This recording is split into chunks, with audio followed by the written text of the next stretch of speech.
jadi narasumber. Iya, sudah. Baik anak-anak, sekarang kita akan mendapatkan informasi dari narasumber kita, Mbak Ana, yang sebagai accounting manager. Nah, kalian bisa bertanya sebanyak-banyaknya, pasti dijawab sesuai dengan pengalaman Mbak Ana.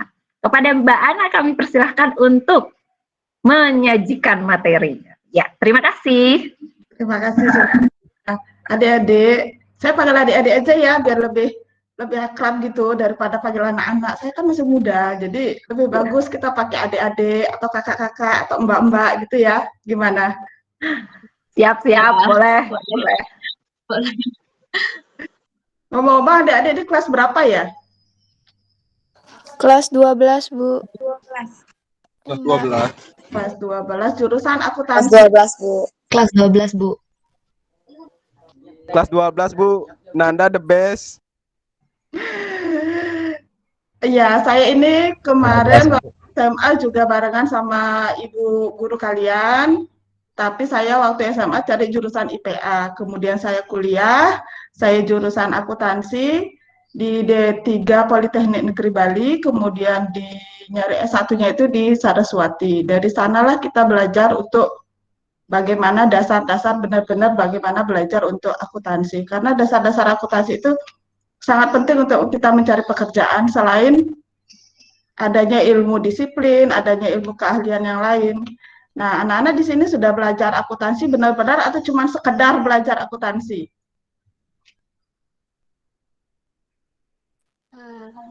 Ayo dijawab. Zawa, jawab. Saya kasih pertanyaan satu ya, kalau bisa jawab, nanti hadiahnya saya titip sama ibu guru kalian. Ada hadiahnya. Ada hadiahnya kalau bisa jawab satu pertanyaan saya. Siapa yang Apa pertama pertanyaannya, Bu? jawab, nanti saya akan berikan uang 100.000. Saya titip nanti sama ibu guru kalian. Wah, keren nih, narasumbernya keren nih. Ayo jawab ya. Ayo, semangat dong. Kalian kan sudah belajar tuh dasar-dasar akuntansi. Nah, dari dasar-dasar akuntansi itu kita mengenal namanya COA. Pasti kalian tahu itu COA. Siapa yang bisa jawab apa itu COA?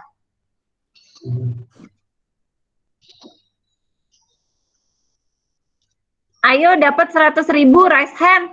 Apa pertanyaannya, Bu? Kalian sudah belajar dasar-dasar akuntansi bukan? Sudah, Bu. Iya, Bu. Ada yang namanya COA. Chart of account.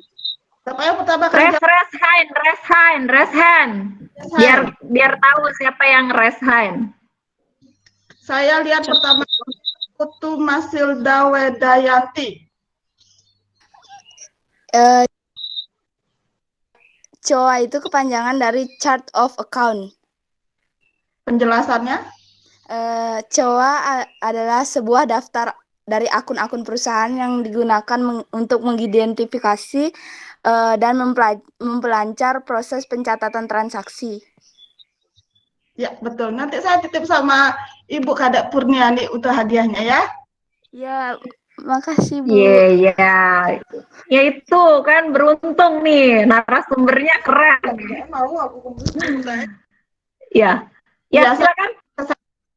Faedah. Kenapa? Dewasane dulu nih, dewasane. Ya sudah, kalau gitu sedemikian saja informasi dari saya. Ada yang bisa dipertanyakan mengenai pekerjaan atau apa? Ya, silakan tanya-tanya lagi. Ya, Nanda, raise hand, Nanda. Ya, ada yang bisa dibantu? Biar seperti ini iklan Indomaret bukan? Yang pertama lemah kerja itu ada tahapannya. Kan loh, nggak kedengaran. Ada tahapannya kayak ini kan pertama kerja, kecamatan. Anda kamu bisa di kolom chat aja. Kerebek-kerebek ya suaranya. Nanda boleh di chat aja biar jelas ya. Nanda sambil mandi tuh. Iya. Nanda biar nulis di kolom chat dulu Nanda ya. Chat, kita tunggu ya Nandanya. Atau sambil nunggu si Zawa. Zawa ya. Silakan Zawa. Tapi masih di mute tuh.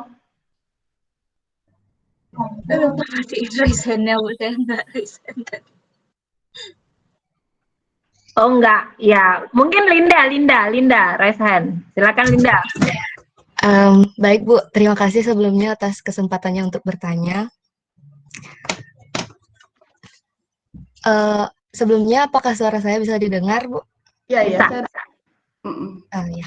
Jadi pertanyaan saya, bagaimana perjalanan dari Ibu Ana ini sampai bisa berada di titik sekarang?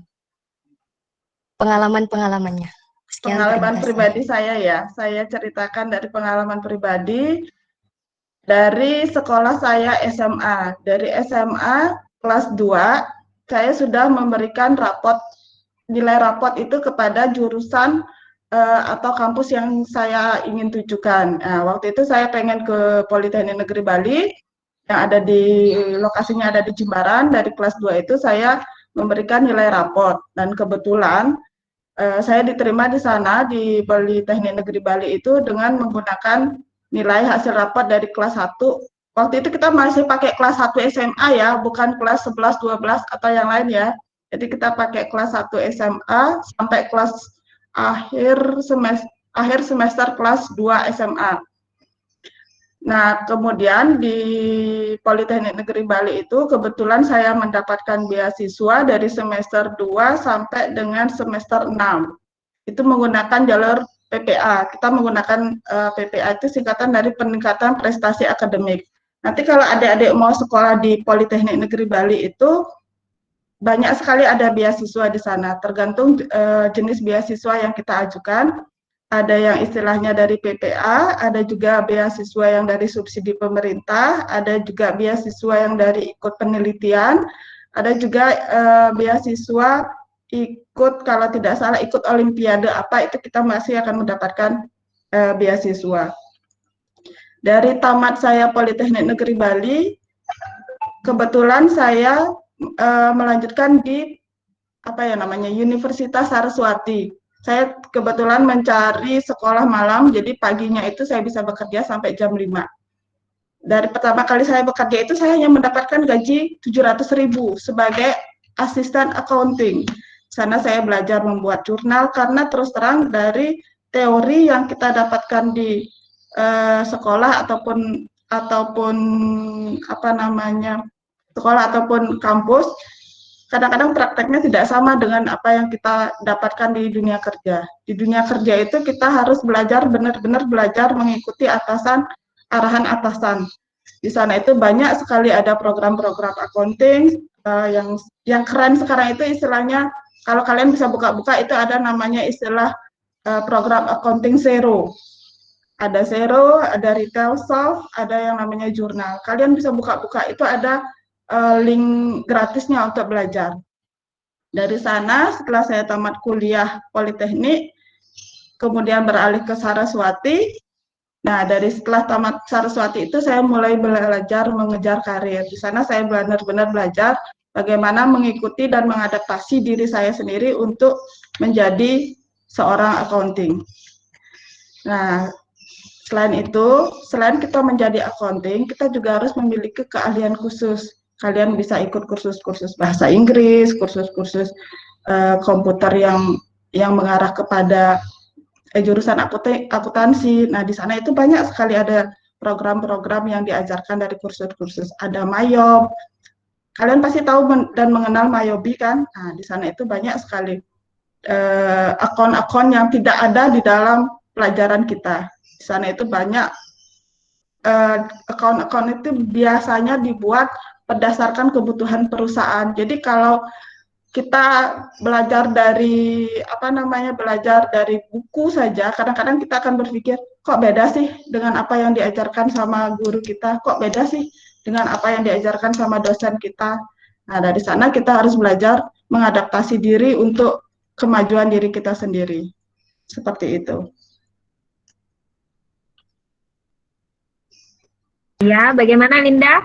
Ada lagi pertanyaan mungkin? Belum puas? Sudah cukup, Bu. Nanti sambil jalan lagi. Oh iya. Terima kasih, Bu, atas jawabannya. Terima kasih. Oh iya, Ah, ini dari Nanda. Dari Nanda pertanyaannya. Jika pertama kali masuk kerja, apakah langsung dikasih jabatan atau posisi tertentu apa bertahap? Semisal dalam 1 tahun kerja naik jabatan gitu misalnya. Ya, silakan Mbak Ana. itu tergantung dari kebutuhan perusahaan dan kemampuan prestasi kita. Misalnya nih, dalam satu perusahaan itu, pertama kali kita ngelamar sebagai, misalnya nih, sebagai asisten accounting atau admin accounting. Nah, 1 tahun kemudian kita akan dilihat kinerja kita oleh perusahaan. Seandainya perusahaan tersebut membutuhkan misalnya jabatan yang lebih tinggi, kita akan dinaikkan. Tapi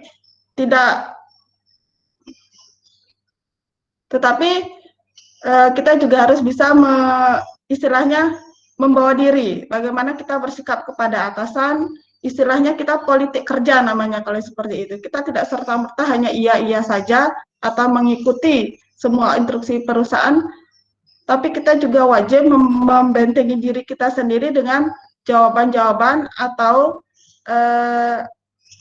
istilahnya keahlian khusus yang tidak dimiliki oleh orang lain itu bisa menjadi senjata utama untuk kita naik ke depan lagi.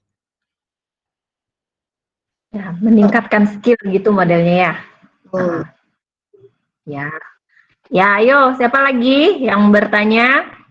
Tadi banyak yang raise hand. Ada lagi pertanyaannya? Jadi misalnya kalau di melamar pekerjaan misalnya, itu menggunakan surat lamaran pekerjaannya dikirim lewat mana Bu Ana, Mbak Ana? Kalau untuk surat lamaran, biasanya kita kirim lewat email. Setelah kita kirim lewat email, atau ada juga sih beberapa perusahaan yang minta datang langsung, karena dari kedatangan langsung kita di sana kita langsung bisa dilihat bagaimana penampilan kita, bagaimana attitude-nya kita. Oke. Ya, anak-anak ya inget tuh. Jadi belajar pakai diketik. Kalau kemarin udah diminta buat surat lamaran, cuman mereka masih kebanyakan menulis tangan. Tapi harus dua-duanya kan, kemungkinan bisa dengan email, kemungkinan juga dengan tulis tangan. Jadi kalau zaman sekarang kebanyakan pakai email ya, Mbak Ana ya? Betul, kita kebanyakan email supaya kita ketahuan juga bagaimana keahlian kita dalam menggunakan email, menggunakan medsos. Nah, yang paling penting kita harus menjaga medsos kita. Apapun bentuk FB, apapun bentuk IG kita harus jaga kelakuan kita. Karena perusahaan sekarang, siapapun yang melamar, dilihat sekarang dari FB-nya kita, dari IG-nya kita, atau medsos kita yang lain. Itu yang harus kita jaga. Iya. Oke, ini ada pertanyaan dari Intan Putri Pratiwi. Selama Mbak Ana berkarir, sudah berapa banyak perusahaan Mbak Ana kerja? Ya. Saya bekerja itu sudah lebih dari 4 perusahaan. Dari pertama kali saya bekerja setelah kuliah di Politeknik Negeri Bali, sambil kuliah sambil kerja di Saraswati.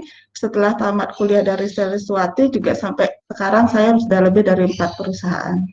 Dan itu kebanyakan kita bekerja minimal 3 tahun. Kalau kalian bekerja jangan hanya 1 tahun, karena itu akan dibilang kutu loncat. Nanti perusahaan tidak akan bisa menerima kita yang notabene kutu loncat. Istilahnya kita dianggap tidak setia dengan perusahaan. Minimal lah bekerja 2 tahun dalam satu perusahaan. Jadi itu tipsnya ya. Kemudian kalau misalnya di 4 perusahaan yang pernah Mbak Ana kerja itu, ada nggak kemiripan dalam budaya kerjanya? Misalnya apa yang sama ya, yang wajib di dalam sebuah perusahaan tuh harus apa gitu misalnya. Contohnya apa? Ada nggak kesamaannya? Rata-rata perusahaan itu sama. Pertama kita harus disiplin waktu. Kita harus jam kerjanya itu kita harus benar-benar on time. Misalnya nih, dari jam 9 sampai jam 5 kita kerja. Kita mulai kerja dari di perusahaan tersebut kita harus sudah ada di perusahaan itu minimal jam 9 teng atau pulang lebih dari jam 5. Yang kedua, penampilan. Kita harus berpenampilan sesuai dengan jenis perusahaan tersebut. Misal, kalau kita bekerja di depan, misalnya jadi customer service, ya otomatis penampilan kita harus rapi. Kalau bagi yang perempuan, bermake up dengan rapi itu tidak harus mahal ya. Rapi itu setidaknya enak dilihat, enak dipandang, dan tidak kotor. Kalau yang laki-laki, sebaiknya jenggot, kumis itu, dan rambut itu benar-benar diperhatikan. Bau badan itu benar-benar diperhatikan juga. Seperti itu.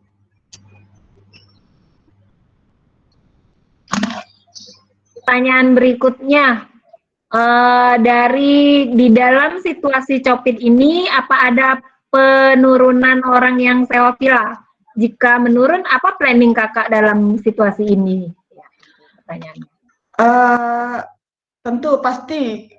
Tentu dan pasti kalau umpamanya orang yang sewa villa itu akan ada banyak penurunan karena kan tidak ada turis yang datang dari luar negeri untuk menyewa villa di tempat kita.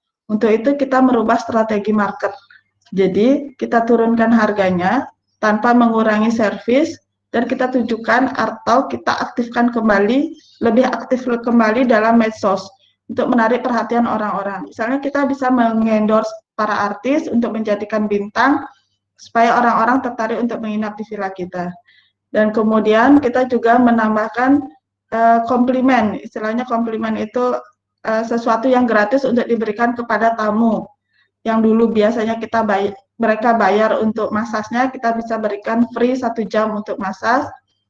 Atau juga kita bisa menambahkan menu makanan untuk breakfast-nya. Seperti itu. Strateginya ya. Ayo anak-anak, ada lagi yang mau bertanya? Silakan. Kalian menggali, kan di sini sesuai dengan jurusan kalian, tanyalah sebanyak-banyaknya agar kalian punya wawasan tambahan. Risna, ya silakan Risna. Risna. Raise hand tadi. Nggak jadi? Atau mau nulis? Ini ada yang Riu nih, siapa Riu? Riu, siapa yang cita-citanya jadi live streaming kayak Brando? Maksudnya apa? Riu ini gimana pertanyaannya? Riu ada nggak? Enggak ya? Nah, sekarang kita bertanya lagi nih, kalau misalnya ada karyawannya Mbak Ana yang nggak datang gimana? Misalnya izin, gajinya dipotong Mbak? Kalau saat ini kita masih ada beberapa peraturan yang misalnya nih, kalau umpamanya izinnya karena sakit harus menyertakan surat sakit. Kalau memang ada upacara seperti sekolah-sekolah kan cukup hanya surat. Kalau kita tidak bisa seperti itu.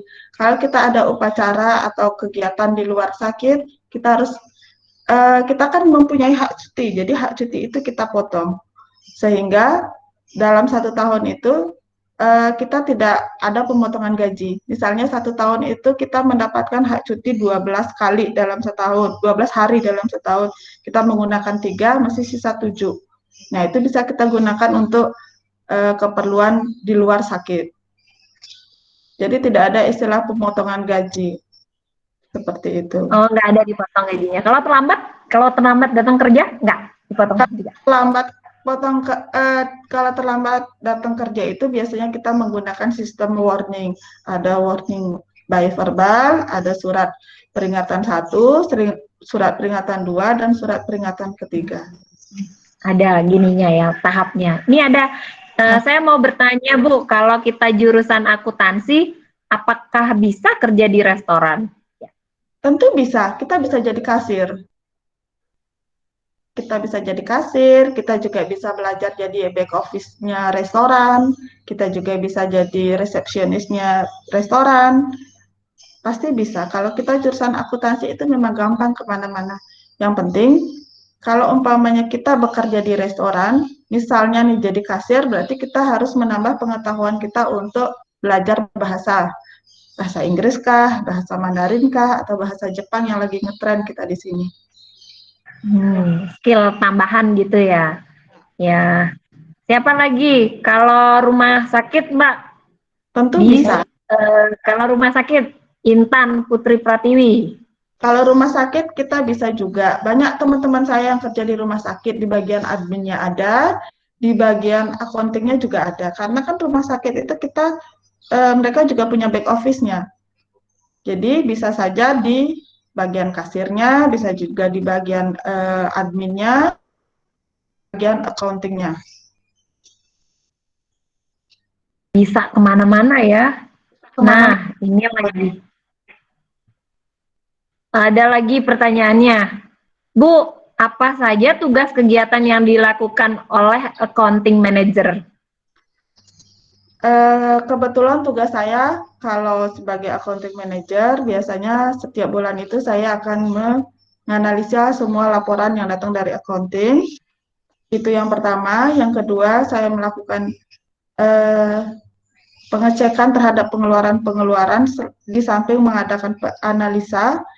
Ketiga, biasanya kita meeting bulanan untuk membahas ke depannya apa yang dilakukan, berapa dana yang diperlukan 1 bulan ke depan. Ini kita sebut sebagai budgeting. Jadi 1 bulan ke depan anggarannya berapa, tahun depan, misalnya 1 tahun berapa anggarannya, 2 tahun ke depan anggarannya berapa. Kita biasanya kalau seperti itu sampai 2 atau 3 tahun ke depan kita sudah rencanakan. Ya, udah ada mungkin yang belum? Oh ya, ini ada lagi. Izin bertanya Bu, Ibu berapa tahun kuliah? Saya kuliah, ada hitung ya sendiri ya, saya kuliah D3 3 tahun, Saraswati 1 tahun, saya ambil jurusan keguruan 6 bulan, sempat saya nyari keguruan 6 bulan, saya ikut brevet A dan brevet B untuk keahlian pajak itu sekitar 3 bulan.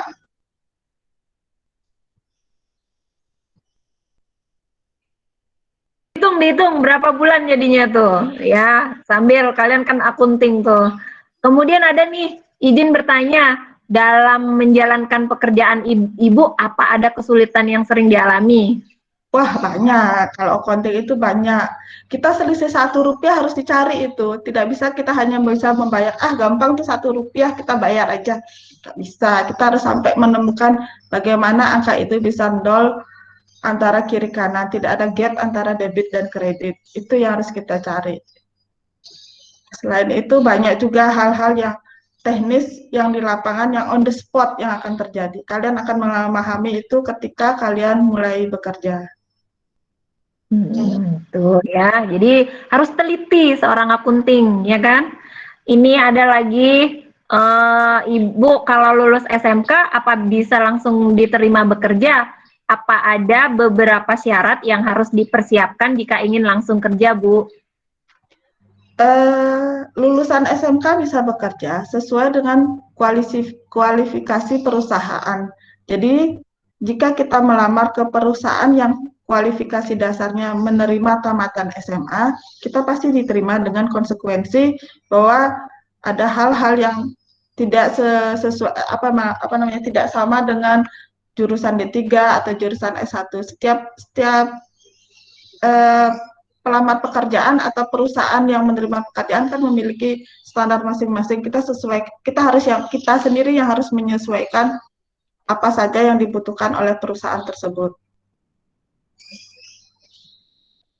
Sebelum melamar, kita harus membaca dulu kualifikasi yang benar-benar diinginkan oleh perusahaan tersebut. Ya, apakah memang di situ tertera untuk SMK kan gitu ya? Kalau tertera silakan dilamar. Tapi kalau di perusahaannya Mbak Ana ada nggak yang lulusan SMK? Kebetulan perusahaan saya menerima semua yang diterima adalah S1. Jadi tidak apa-apa D3 dulu dengan catatan kita masih dalam kuliah. Kita tetap menerima kok yang seperti itu. Yang penting tidak mengganggu pekerjaan, kuliah tetap lancar. Ya, masing-masing perusahaan punya kebijakan ya. Kemudian ada kalau misalnya hanya lulusan SMK, kira-kira berapa persen kemungkinan bisa dapat kerja langsung? Ah, ini sesuai pengalamannya Mbak Ana aja jawabnya. Kalau lulusan SMK gitu. Kalau lulusan SMK, mungkin karena sekarang sudah banyak ya peminat-peminat akunting, jadi saya rasa kalau kita punya dana, lebih baik kita minimal lah D3 dulu. Karena pertama yang kali dilihat adalah ijazah D3. Seperti itu. Kalau umpamanya kita belum punya dana, dalam mencari D3 itu kita bisa kuliah sambil kerja. Kerjanya itu ya kanggoin dulu, tidak sesuai dengan jurusan yang kita miliki. Saya juga dulu pernah kok seperti itu, tidak sesuai dengan jurusan kita bekerja. Nah itu kan itu yang pengalaman itu gimana? Jadi pernah juga bekerja tidak sesuai jurusan ya? Ya, saya pernah dulu tidak bekerja sesuai jurusan. Jadi waktu itu saya hanya sebagai istilah asisten project silver kalau nggak salah. Jadi saya pernah bersihin itu yang namanya kalung-kalung, terus anting-anting, ya seperti itu. Setidaknya mereka menerima kita untuk kuliah sambil bekerja.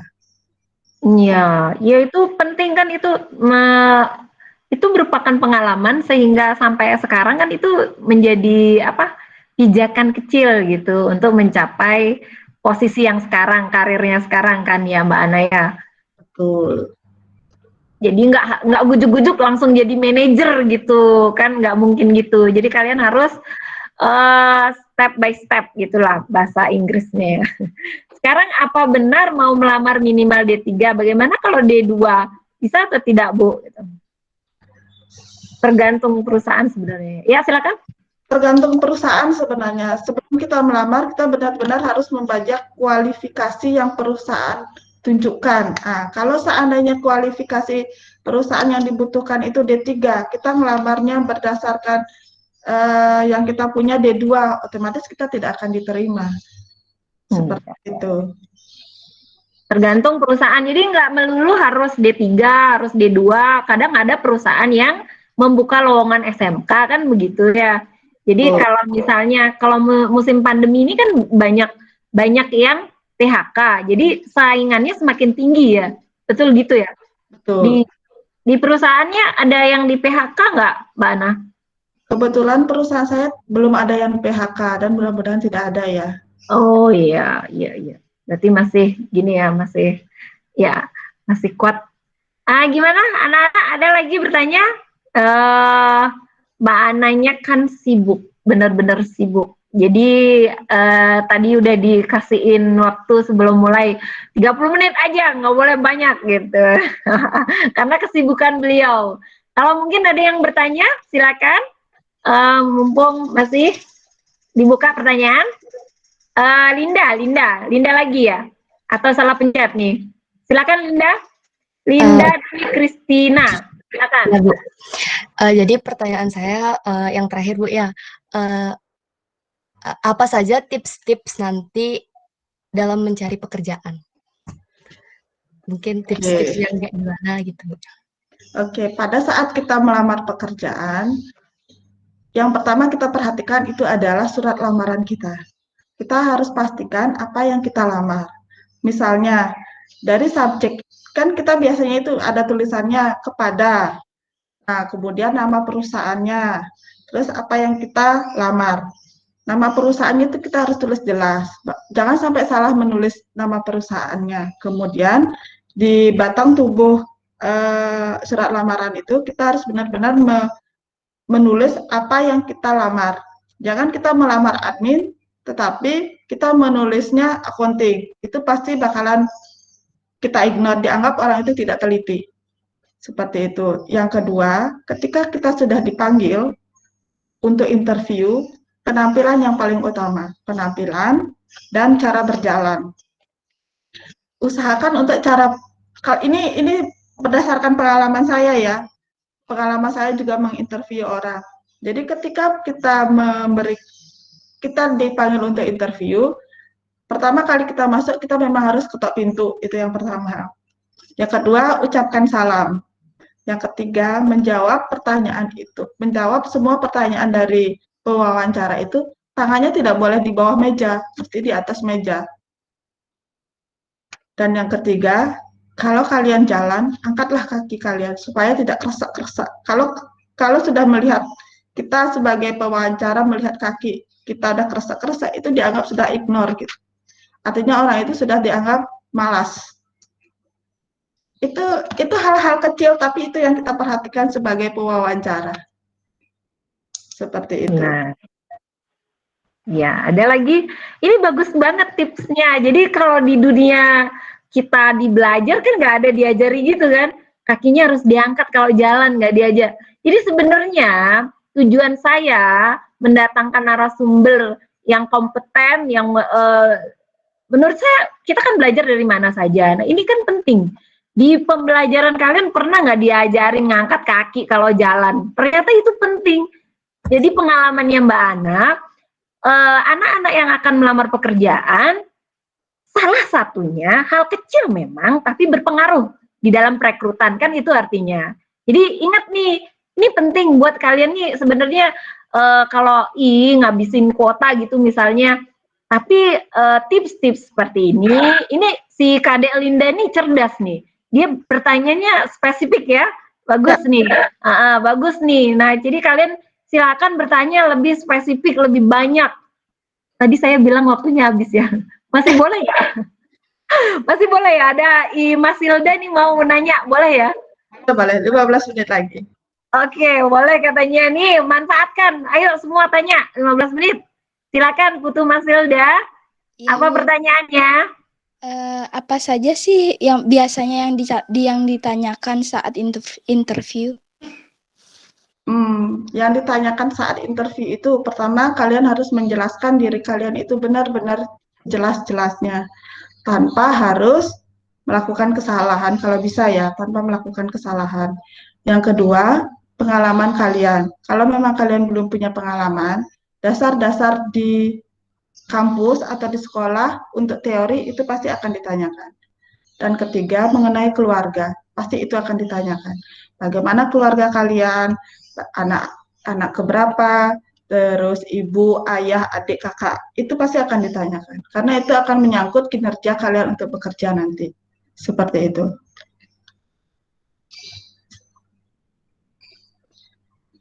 Mana Mas Hilda?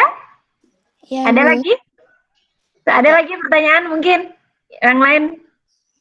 Oke.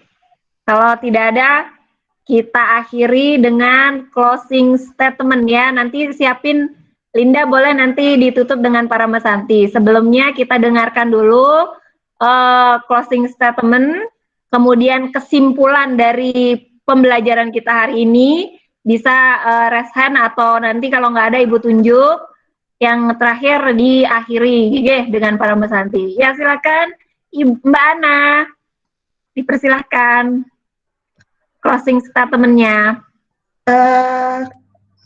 Saran saya untuk adik-adik, kalau kalian mau benar-benar belajar untuk akuntansi, belajarlah sampai detil-detil, sampai menjadi ahli accounting. Karena tidak semua accounting yang menjadi accounting itu benar-benar ahli dalam bidangnya. Dan satu hal lagi, tambahlah dengan bahasa, karena banyak sekali anak-anak accounting tidak bisa bahasa Inggris. Minimal lah bahasa Inggris. Karena itu kita karena itu orang Bali terutama banyak sekali dikalahkan oleh orang pendatang untuk menjadi accounting. Seperti itu. Ya, terima kasih. Silakan, siapa yang mau menyimpulkan? Ada? Ayo dong. Nggak ada. Oke, Linda, simpulkan Linda, apa yang sudah kita pelajari hari ini?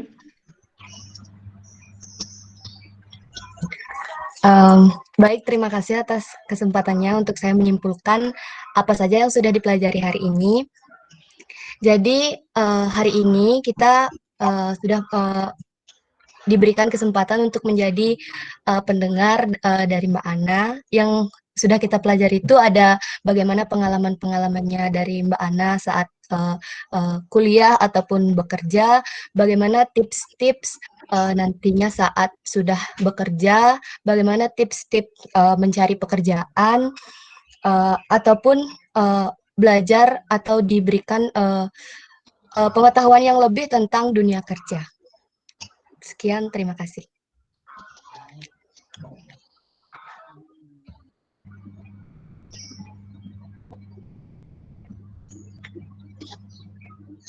Speakernya Ibu.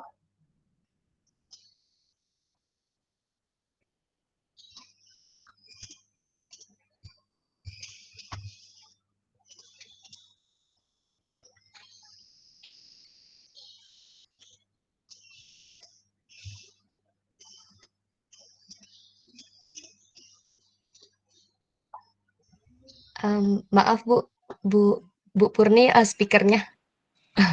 Oh, tadi berarti saya udah ngomong. Iya, Bu. Iya, jadi terima kasih banyak Mbak Ana karena sudah meluangkan waktu. Terima kasih banyak-banyak sekali memberikan wawasan kepada anak-anak. Jadi anak-anak silakan ucapkan terima kasih. Lalu atau akhiri dulu dengan para Mesanti, nanti kita mengucapkan terima kasih ya. Mikrofonnya dihidupkan. Link sudah saya kirim, link presensinya. Mbak Ana kalau bisa diisi linknya ya. Nanti isi aja narasumber. Ya, silakan. Di siapa Linda? Silakan. Ditutup Baik. Pak Mesanti. Baik, untuk mengakhiri kegiatan pada hari ini, kita tutup dengan para Mesanti. Ngaturang para Mesanti. Sandi, Om. Ya, silakan ucapkan terima kasih kepada Mbak Ana karena sudah mau berbagi. Terima kasih Mbak Ana. Terima kasih, Mbak Ana. Tadi yang juara siapa ya? Yang dapat juara siapa ya? Mas Hilda, Bu. Oh, Mas Hilda. Oh iya, juaranya Mas Hilda ya. Oke, Mbak Ana, makasih banyak ya. Nana, silakan diisi linknya. Boleh live dah. Bye-bye. Thank you very much. Makasih ya, Mbak Ana. Aduh, sarangnya. Ya, Nana, silakan. Boleh di live. Nanti nantikan aja kalau misalnya ada, kalian bisa